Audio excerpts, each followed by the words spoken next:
권위의 부재, 리더십의 결여로 모든 영역과 분야에서 혼란하다, 어지럽다, 혼잡하다, 부정할 수 없는 시대를 살아가고 있다라고 말씀을 드렸습니다.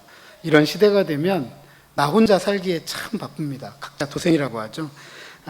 생존의 욕망 때문에 최소한의 사람에 대한 존중을 부정하며 살아가는 우리 시대, 사사 시대라고 할 수 있겠고요.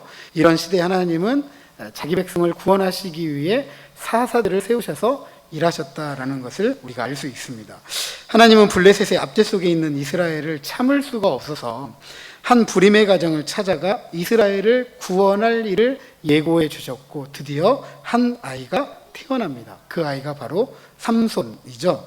삼손은 성장했고 삼손은 하나님께 복을 받았다라고 하였습니다. 왜냐하면 삼손이 블레셋에서 이스라엘을 구원할 사사였기 때문입니다. 하나님은 삼손을 이스라엘의 구원을 위해 놀라운 일을 준비하셨고, 때가 되어서 하나님의 영이 움직이기 시작했습니다. 하나님께서 일하실 때가 된 것이죠. 오늘 본문은 이스라엘을 블레셋에서 구원하기 위해 하나님의 영이 움직이기 시작한 삼손 이야기의 첫 번째 이야기입니다. 우리의 기대보다는 훨씬 더 실망스럽다라고 생각이 됩니다. 삼손은 자신이 살던 소라의 서쪽 블레셋에 속한 옆 동네인데요, 딥나 여인들 중에 한 여자를 보고 마음에 들었습니다. 다시 집으로 올라가서 부모님에게 자신이 보고 온 이 딥나 여인이 마음에 든다라고 하면서 결혼을 허락해 달라라고 요구합니다. 이에 삼손의 부모가 만류하죠. 그럼에도 불구하고 3절 하반절에 보니까 내가 그 여자를 좋아하오니 나를 위하여 그 여자를 데려오소서. 우리 성경은 조금 분명하지 못한데 히브리어 문법으로 보면 명령법입니다. 부모에게 지금 명령을 하는 거예요. 아주 무례하죠. 무례하게 강요를 하고 있습니다. 반면에 삼손의 부모는 이런 삼손에게 할례받지 않은 블레셋 여자와 결혼해서는 안 된다라고 하면서 만류하고 반대합니다. 신명기법에 가르친 것이고 여호수아의 유언이기도 했습니다. 하지만 이 부모님들의 말투는 단호하지 못해요. 결혼하지 말아라 라고 하면서 점잖게 타이릅니다. 죄송합니다. 아들놈은 부모에게 무례하게 강요하고 있는데 부모는 자식에게 점잖게 타이르고 있습니다. 그만큼 삼손의 고집을 꺾을 수 없는 상태였던 것이죠. 특별히 삼손이 내가 그 여자를 좋아한다라고 한 것을 문자적으로 번역하면 내가 보기에 좋았다. 내가 보기에 좋았다. 삼손이 이 여인과 결혼하고자 하는 이유는 딱 한 가지예요. 내가 보기에 좋았다. 이거 한 가지입니다. 이런 삼손의 태도 굉장히 낯익습니다. 사사기 시대의 특징을 요약하는 구절에 보면 이렇게 기록하고 있습니다. 자신의 소견에 좋은 대로 행하였더라. 사사시대의 특징이에요. 그런데 삼손이 사사시대의 특징을 그대로 보여주고 있는 거죠. 내가 보기에 좋았다. 이는 하나님을 망각하고 배교한 이들이 하나님의 말씀을 따르지 않고 자신의 생각, 이방의 문화와 가치를 따라가는 모습을 그대로 보여주는 것입니다. 나시린인 삼손, 하나님의 거룩한 구원자로서의 사사가 아니라 하나님을 망각하고 배교하고 살아가는 작은 이스라엘이었다라는 것을 알 수가 있습니다. 이어지는 4절에서는 하나님의 놀라운 생각을 발견하게 됩니다. 같이 한번 읽어보도록 하죠. 4절입니다. 시작. 그때 블레셋 사람이 삼손이 틈을 타서 블레셋 사람을 치려 함이었으나 그의 부모는 이 일이 여호와께로부터 나온 것인 줄은 알지 못하였더라. 우리가 읽은 삼손이 마치 딥나 여인을 좋아했던 이유가 블레셋을 치기 위함이다. 블레셋을 치기 위해서 딥나 여인을 좋아했다라고 이렇게 이해할 수 있도록 성경이 번역되어져 있습니다. 그런데 히브리어 성경을 문자적으로 번역하면 블레셋을 칠 틈을 찾은 사람은 삼손이 아니고 하나님이다 라고 가르치고 있습니다. 따라서 삼손은 거룩한 구원자로서 이스라엘의 사사 역할에는 아무런 관심이 없고 오직 사적인 욕망, 내가 보기 좋은 여자를 내가 취하겠다라는 그런 인물이다라는 것을 다시 알 수가 있습니다.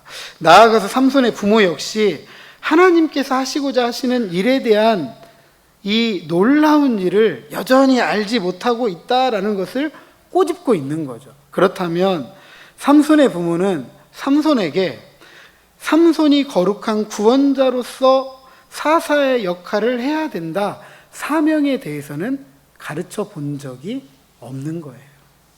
여전히 이들은 놀라운 하나님의 일에 대한 하나님의 사자의 메시지를 이해하지 못했기 때문이다 라고 생각이 됩니다. 하나님은 우리가 생각하지 못하는 방식, 그것이 인간의 욕망에서 비롯된 일이라 할지라도 자기 백성을 구원하시기 위해서 그것까지도 사용하시는 분이다라는 것을 알 수가 있습니다. 자식 이기는 부모 없죠. 삼손의 고집 꺾을 수 없었던 그의 부모도 삼손과 함께 딥나로 내려갑니다. 왜 내려가죠? 결혼시키려고. 그런데 불안한 장소에 이르게 돼요. 바로 포도원입니다.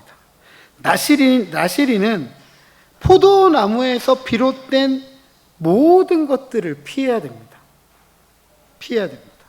왜인지 모르겠지만 삼손이 포도원으로 들어갔고 그곳에서 자신을 향해 울부짖고 있는 젊은 사자와 마주하게 됩니다. 이때 하나님의 영이 삼손에게 강하게 임해서 그 사자를 찢어 죽이게 됩니다. 이때 염소 새끼를 찢는 것 같이 찢었다라고 할 정도로 엄청난 괴력을 발휘하죠. 하나님의 영이 임할 때 삼손이 할 수 있는 일이 얼마나 큰가라는 것을 가르쳐 주는 것입니다. 강하게 임하다, 히브리어는 오직 삼손에게만 사용이 됩니다. 그럼에도 불구하고 여전히 삼손은 이 사건에 대해서 크게 생각하지 않아요. 나아가 이 사건을 그 부모에게도 알리지 않습니다. 사자를 맨손으로 찢어 죽이는 것도 기이한 일이잖아요. 사람으로서 할 수 없는 일이잖아요. 그러면 이런 일이 생기면 부모에게 이야기해야 되죠. 내가 포도원에서 젊은 사자를 만났는데 내가 그 사자를 염소 새끼 찢어 죽이는 것처럼 찢어서 죽였습니다라고 말을 해야 되는데 말을 하지 않아요. 아마 이랬을 거예요. 자신이 나시린이다. 나시린은 포도원에 들어가는 것도 안 되고 포도원에서 나는 소산물을 먹어도 안 되고 뿐만 아니라 죽은 시체를 만지면 더더욱 안 되잖아요. 아마 이게 책망들을 일이다라고 생각을 했던 것 같아요. 그래서 그것을 피하기 위해 부모에게 이야기를 하지 않았다. 그 얘기는 결국 삼손이 부모로서의 권위를 인정했다, 인정하지 않았다? 인정하지 않은 거예요. 통제 밖에서 움직이는 인물, 하나님과는 전혀 관계없이 살아가고 있는 인물이다라는 것을 우리에게 보여주고 있습니다. 어찌되었든 삼손과 그의 부모가 딥나에 도착합니다. 그리고 그 여인과 삼손이 말을 했다라고 이야기를 해요. 그렇다면 지금까지 삼손은 이 여인과 말을 했을까요? 안 했을까요? 한 번도 한 적이 없는 거예요. 지금까지 보고만 다닌 거예요. 마음속에 혼자 좋아한 거예요. 어느 만큼 좋아한 거예요? 내가 결혼해야 되겠다.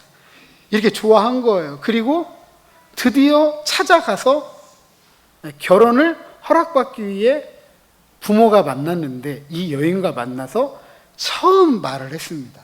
처음 말을 했는데 이 여인의 외모에 끌려가지고 결혼하고자 했던 이 삼손이 대화를 하고 났더니 드디어 정말 내가 이 여자 좋아하는구나 라고 확신을 갖게 된 겁니다. 이 과정에도 하나님의 말씀의 기준과 판단은 어떠한 역할도 하지 못해요. 말을 해보니까 좋았다. 다 누구 기준이에요? 자기 기준이에요.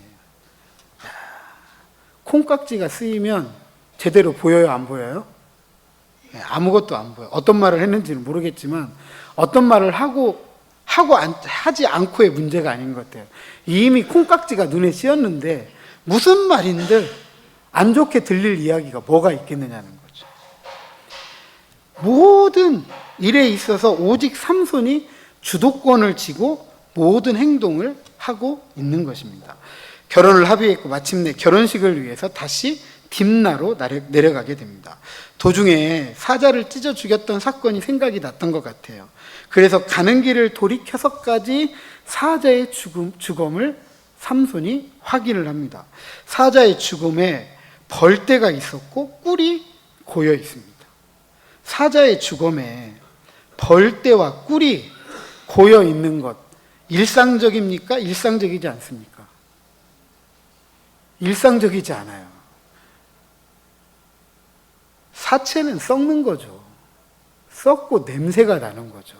근데 그곳에 무슨 벌떼가 있고 꿀이 있겠어요.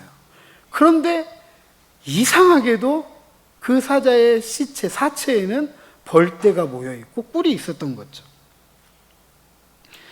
이 사건도 누가 주도하고 있는 거죠? 하나님께서 주도하는 거죠. 일상적이지 않은 이상한 일을 통해서 자기가 경험한 일이 인간적인 경험이 아니다라는 것을 끊임없이 하나님은 삼손에게 가르쳐 주고 있는데도 불구하고 삼손은 이 일을 인식하지 못해요. 그리고 그 사자의 사체 속에 있는 꿀을 떠서 부모와 함께 나누어 먹었습니다. 나실인 사체를 만져서도 안 되고 사체 속에 있는 그런 꿀을 먹어서도 안 되는 거거든요. 그럼에도 불구하고 그런 책임 있는 삶에 대해서는 전혀 관심도 갖지 않고 심지어 이 꿀이 어디에서 나왔는지도 부모에게 가르쳐 주지 않고 부모에게도 줬어요. 자기도 부정해질 뿐만 아니라 누구도 부정해지는 거예요? 부모도 부정해지는 거죠. 하나님을 망각하고 배교하고 살아가는 이스라엘. 삼손이 얼마나 영적으로 저급했는지를 알 수가 있습니다. 하나님하고 전혀 무관하게 살아갔습니다. 딥나에서 삼손의 결혼식이 거행됩니다. 고대 근동의 결혼은요, 이 잔치가 신부의 집에서 일주일을 행하게 됩니다. 일주일. 이 기간 동안 신랑은 신부 측의 전통과 관습을 따라가게 되어져 있습니다. 딥나는 블레셋에 속한 동네예요. 그러니까 블레셋의 전통과 블레셋의 문화와 블레셋의 관습에 따라서 결혼식이 진행이 됐던 것입니다. 그러면 자연스럽게 나실인, 하나님께 구별된 나실인인 삼손은 나실인다운 삶을 지킬 수 있을까요? 없을까요? 없게 되는 거죠. 그 대표적인 것이 뭐였냐면 술이었습니다. 술. 이스라엘도 그랬고 고대 근동 블레셋도 마찬가지고 술이 빠지지 않아요. 잔치집에서. 그래서 예수님께서 첫 번째 이적을 행하셨던 곳이 가나의 혼인잔치집이잖아요. 일주일 동안 술을 마셔야 되니까 얼마나 많은 술이 필요했겠냐는 거죠. 그런데 하필 술이 떨어진 거죠. 그래서 물이 변하여 포도주를 만들어 주셨는데 이 술, 포도 안에 들어갔던 삼손이 술을 꺼려했을까요? 꺼려하지 않았을까요? 꺼려하지 않죠. 익숙하죠. 익숙하죠. 일주일 동안 진행되는 결혼식의 삼손은 잔치에 초대받은 블레셋 청년 30명에게 수수께끼를 제안을 합니다. 결혼식이 진행되는 7일 안에 수수께끼의 정답을 맞추면 삼손이 30명에게 모시옷과 겉옷 30벌을 주는 것이고, 반면에 정답을 맞추지 못하면 30명의 청년들이 각자 삼손에게 모시옷과 겉옷 한 벌씩 총 30벌을 주는 것입니다. 이거 판돈 큰 거예요. 왜냐하면 고대 사회에서 겉옷 한 벌만 입는 사람들이 대부분이었어요. 근데 그런 사람들이 평생 동안 겉옷 한 벌 입고 사는데 겉옷 한 벌을 준다라는 건 평생의 값을 지불하는 것과 똑같은 거죠. 엄청난 판돈입니다, 지금. 근데 청년들이 삼손의 제안 받아들이고 삼손이 수수께끼를 냅니다. 이 수수께끼 내용이 14절 중반절에 기록이 되어 있어요. 제가 읽어드립니다. 먹는 자에게 먹는 것이 나오고 강한 자에게서 단 것이 나왔느니라. 히브리어로는 6개 단어로 구성된 짧은 문장입니다. 수수께끼에 익숙했던 이들이 이 문제를 별 어려움 없이 풀 수 있었을 것이다 라는 생각이 거의 학자들의 보편적인 생각입니다. 왜냐하면 우리 그렇잖아요. 넌센스 퀴즈 수수께끼 낼 때 아예 모르는 걸 내는 게 아니에요. 물론 답을 못 맞출 뿐이지 나중에 답을 이야기해주면 그게 연관성이 다 있어요. 아, 그렇구나. 그래서 이렇게 됐구나. 예를 들자면 이 신앙적인 넌센스 퀴즈입니다. 신앙적인 넌센스 퀴즈. 이 애를 못 낳는 여인이 이 성경을 읽으면 애를 낳는다. 어떤 성경일까요? 잘 몰라요. 그죠? 근데 얘기해주면 이해가 돼요. 에베소서. 아직도 이해가 안 되셨구나. 죄송합니다. 에베소서. 에베소서. 에베소서인데 에베소서. 이런 거라는 거죠. 나중에 답을 이야기하면 아, 그거지라고 생각이 되는 것. 그러니까 보편적으로 수수께끼를 내면 알 수 있었던 그런 문제라는 거죠. 잔치라는 상황과 결혼식이라는 상황에서 일반적으로 구토라고 생각을 합니다. 토삼을 정도 그렇게 예상을 한대요. 하지만 블레셋 청년들은 너무 쉽잖아요. 그죠? 너무 쉬우니까 이렇게 쉬운 답을 낸다고? 라고 하면서 한번 자기들끼리 꼬은 거예요. 이거 답이 아니다. 그리고 잘못 답을 이야기하면 뭘 지불해야 돼요? 겉옷 한 벌씩 내야 돼요. 이 판돈을 지불해야 되는데 너무 크기 때문에 신중에 또 신중을 기하는 거죠. 근데 이 수수께끼는 다분히 삼손의 개인적인 사건이에요. 삼손과 사자와 꿀 토대로 한 것이죠. 그래서 수수께끼에 사용된 히브리어 단어들 중에는 사자와 꿀을 의미하는 아리, 히브리어로 아리라는 단어가 사용이 됩니다. 그래서 아리는 사자라는 의미도 있고 꿀이라는 의미도 있어요. 그렇다면 이 수수께끼의 해답은 아리에서 나온 아리예요. 사자에게서 나온 꿀. 삼손의 행적을 우리가 따라왔잖아요. 그렇다고 한다면 우리는 삼손이 이 답을 말하고 있구나라고 알 수 있겠지만 이 결혼식에 초대받은 블레셋 청년 30명은 삼손이 지금 포도원에서 어떤 일이 있었는지 알아요, 몰라요? 모르는 거죠. 그러니까 이 문제는 어려운 문제가 되는 거예요. 어찌되었든지 이 답을 알지 못한 지 3일이 지나갑니다. 이에 나흘째 되던 날에 비열한 방법을 동원합니다. 삼손의 아내를 협박하죠. 물론 15절에는 7째 날에 이르러서 삼손의 아내를 협박했다라고 이야기하지만 17절에 삼손의 아내가 며칠 동안 울면서 답을 알려달라고 이야기하죠. 7일 동안. 7일 동안. 그러니까 이 나흘째 날로 이해하는 것이 가장 자연스럽습니다.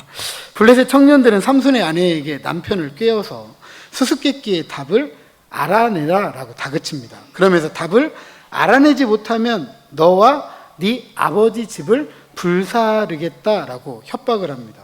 왜냐하면 니들이 우리를 초청했는데 잔치에 참여해서 즐기라고 초청한 게 아니라 이 문제 못 맞추게 해서 이 판돈을 뺏어가려고 우리를 초청한 것 아니냐라고 하면서 의심을 하면서 너와 네 집 불살라버리겠다 이렇게 이야기를 하는 거죠. 수수께끼에 걸린 판돈이 만만치 않으니까 동족조차도 죽일 수 있다라고 하는 잔인성, 무례함을 드러냅니다. 왜냐하면 이와 같은 상황이 만들어진 이유, 자신들의 소유를 빼앗으려고 한다라는 그런 생각이었기 때문입니다. 이 일로 인해서 삼손과 이 아내 사이에 틈이 벌어지기 시작합니다. 삼손을 통해 블레셋을 칠 틈을 찾으셨던 하나님께서 이 수수께끼를 통해서 그 틈을 만들고 계시는 것이죠. 멸문지화를 코앞에 둔 삼손의 아내가 수수께끼의 답을 알아내기 위해서 나를 사랑하지 않고 나를 미워한다라고 하면서 삼손이 말하지 않고는 못 빼기도록 삼손을 몰아붙입니다. 이미 콩깍지 씌웠잖아요. 그죠? 이 여자가 아니면 안 되잖아요. 근데 이 여자가 지금 뭐라고 이야기해요? 나를 미워하니까 지금 이토록 나를 괴롭게 하는 거 아니냐라고 하면서 울며 매달리고 있는 거죠. 그러면 대답해야 돼요? 안 해야 돼요? 부모에게도 내가 답을 가르쳐 주지 않았는데, 그런데 지금 누가 눈물을 흘리고 있어요?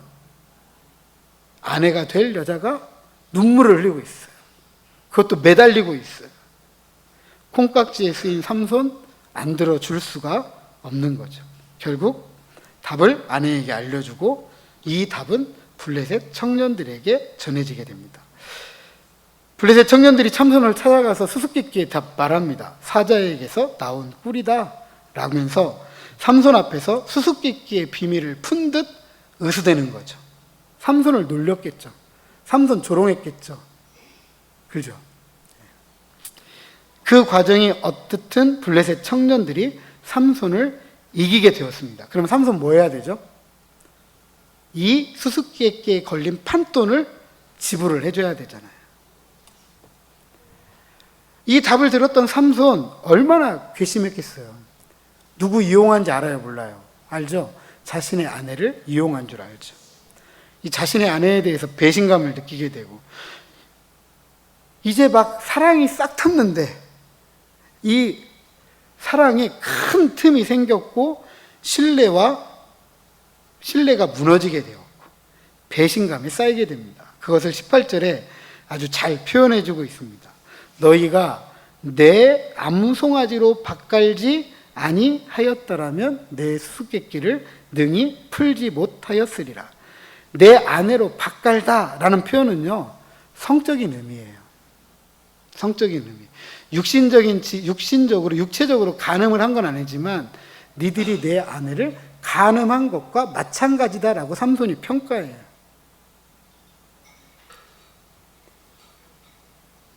이로써 블레셋 청년들은 삼손의 결혼식에 초대받은 하객으로서의 주인은 박탈되고 삼손의 아내를 간음한 적이 되고 만 거죠. 이에 갑자기 하나님의 영이 삼손에게 임하고, 하나님의 영이 임하면 어떻게 되죠? 삼손이 엄청난 괴력을 발휘했잖아요. 이 힘을 가지고 무슨 일을 하느냐?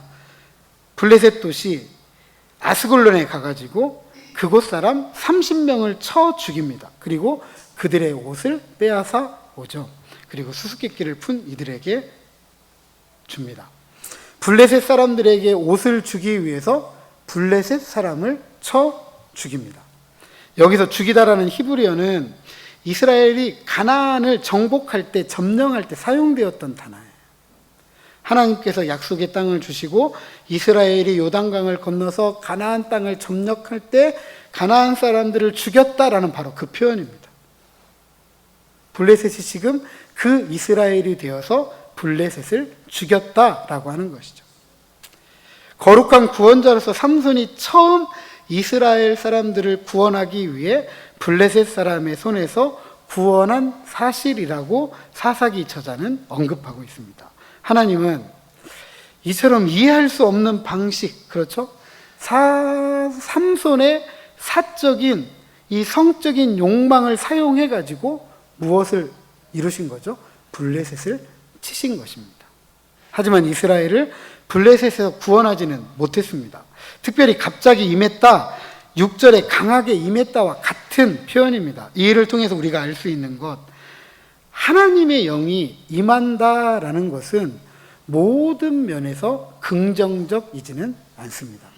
하나님의 영이 임할 때 긍정적인 역사가 나타나는 인물이 있고, 삼손처럼 부정적인 모습으로 나타나는 인물도 있습니다. 그 이유는 무엇일까요? 어떤 경우에 긍정적이고 어떤 경우에 부정적이죠? 하나님의 말씀에 순종할 때에는 하나님의 영이 임한 것이 긍정적인 역사로 나타나지만, 하나님의 말씀이 순종하지 않을 때에는 부정적인 역사가 나타나더라라는 것을 알 수가 있습니다. 삼손의 아내는 삼손을 배신했잖아요. 그러니까 삼손은 이 배신감과 분노로 인해서 떠나버립니다. 아내를 자신의 집으로 데려가지 않아요. 그러니까 홀로 남은 삼손의 아내, 이 여인을 아버지가 결혼을 시켜버려요. 결혼을. 자신의 눈에 보기 좋았고 처음 대화한 자리에서 자신의 결정이 옳았다라는 확신을 얻었던 삼손이 모든 감정이 삽시간에 변해버린 거죠. 식어버린 거죠. 그리고 버림받은 아내는 적이 되어버린 블레셋 청년 중에 하나에게 시집을 보내버리게 됩니다. 사랑하는 성도 여러분, 하나님은 삼손을 이스라엘의 구원을 위해 놀라운 일을 준비하셨고 때가 되어서 삼손에게서 하나님의 영이 움직이기 시작을 했습니다. 그런데 삼손이 하는 일이라고는 자신이 좋은 대로 사적인 욕망, 성적인 욕망을 채우는 일에만 관심을 두고 있습니다. 이스라엘 사람임에도 불구하고 이방의 블레셋 여인을 아내로 취하고자 했고 나실인으로서 피해야 할 수를 항상 가까이 두었을 뿐만 아니라 사체까지도 손으로 만지는 일에 있어서 결코 어려움이 없었어요. 심지어 사체 속에 있는 꿀을 손으로 떠서 자신도 먹고 부모에게도 줄 정도로 부정하고 악한 인물입니다. 이런 삼손의 모습은 우리에게 기대감을 갖기보다는 문제의식을 갖게 하기에 충분하고 결국 오늘 본문은 부정적인 결과를 초래하고 맙니다. 삼손이 이 사실을 알았다면 얼마나 좋았을까요? 그런데 비극은 삼손이 하나님께서 이렇게까지 삼손의 삶 속에 개입하심에도 불구하고 그것을 알지 못했다라는 것이 비극입니다. 그리고 이 비극은 하나님께서 블레셋 손에서 이스라엘을 구원하고자 삼손에게 하나님의 영을 허락하시지만 하나님의 권위를 인정하지 않고 하나님의 말씀을 따르지 않는 삼손에게 임한 하나님의 영은 삼손에게서 부정적인 모습을 더욱더 돋보이게 할 뿐입니다. 그럼에도 불구하고 하나님은 이런 삼손을 통해서도 하나님의 큰 일, 하나님의 방법을 따라서 이루어 가신다라는 것이 놀라울 뿐입니다. 이런 삼손을 통해서 우리는 우리의 신앙생활 되돌아보게 됩니다. 신앙이라는 것, 신앙생활이라는 것, 분명한 전제가 있고 피할 수 없는 명령입니다. 그것은 하나님을 섬기는 것이고 하나님의 말씀에 청종하는 것입니다. 이것이 신앙이고 신앙생활이에요. 그런데 우리는 어느덧 이것을 망각하고 배교하면서 내가 보기에 좋은 것을 위해서 할 수 있는 모든 것을 행하고 있습니다. 그리고 그것을 신앙이라고 하고 신앙생활이라고 합니다. 내가 보기에 좋은 것을 위해 사는 삶, 결국 누가 하나님이 된 거죠? 내가 하나님이 된 거죠. 하나님인 내가 보기에 좋은 것을 위해서라면 모든 것을 할 수 있다라는 욕망에 사로잡혀서 삶을 살아가게 됩니다. 자연스럽게 성경이 말하는 하나님과는 멀어질 수밖에 없고 이런 삶은 그런 하나님을 우리가 어느덧 잊었기 때문입니다. 그런데 성경은 이런 삶을 이렇게 표현합니다. 저를 한번 따라 하십니다. 우상숭배. 우상숭배. 결국 우상이 다른 데 있는 게 아니라 바로 나 자신이 우상인 거예요. 그래서 삼손처럼 그 삶의 열매가 파멸에 이르게 되는 거죠. 내가 보기에 좋은 것, 내가 하고 싶은 것 쫓아갔더니 결국 그 마지막에는 무엇밖에 없어요? 남는 게 없는 거죠. 허탈하고 무너져버린 삶밖에 없더라.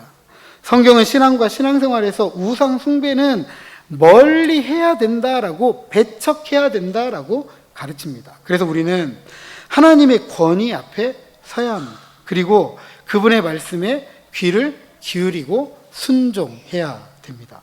목사의 위치가 바로 그거예요. 목사의 위치도. 목사도 하나님의 말씀의 권위를 인정하고 그 권위를 따라서 그 말씀에 순종하는 사람이에요. 제가 그렇게 살아가기 때문에 여러분에게 말씀드리는 게 아니라 저도 그렇게 살아가지 못하지만 그렇게 살아가고자 노력하면서 함께 그렇게 살아가고자 권면하고 부탁하는 자리가 이 자리인 거예요. 권위의 부재, 리더십의 결여 속에서 우리 느끼고 있잖아요. 혼잡하다, 혼란하다, 어지럽다. 대한민국 헌법 전문에 1919년 임시정부가 대한민국의 시작이에요.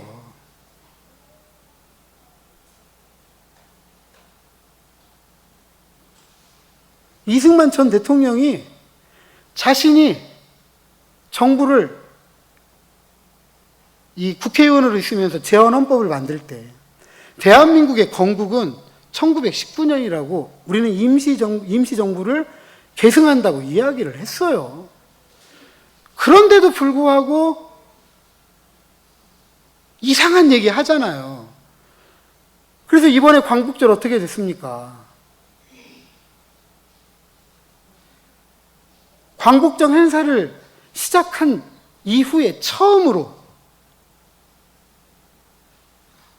정부 주최의 광복절 행사에 야당이 참여하지 않고 광복회가 참여하지 않고 시민단체가 참여하지 않았잖아요.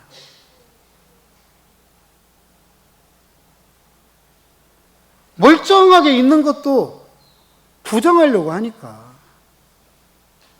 하물며 이것도 이런데요. 멀쩡하게 하나님께서 주신 이 말씀을 우리가 인정하지 않고 자꾸 내가 보기에 좋은 대로 내가 보기 좋으니까 그렇게 살아가면 얼마나 우리 신앙생활이 혼잡하겠냐는 거죠. 혼란하겠냐는 거죠.